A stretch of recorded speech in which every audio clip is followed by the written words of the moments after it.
SOUN stock is approaching $8.53, and this level could trigger the next move on the chart.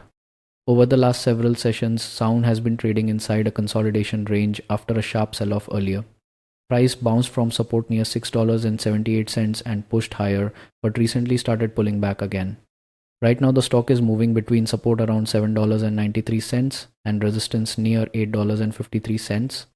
This resistance level is important because price has faced rejection there multiple times.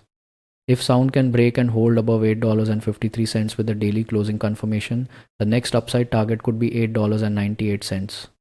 If you want my structured daily execution plan before market open, it is available inside Patreon, link in the description.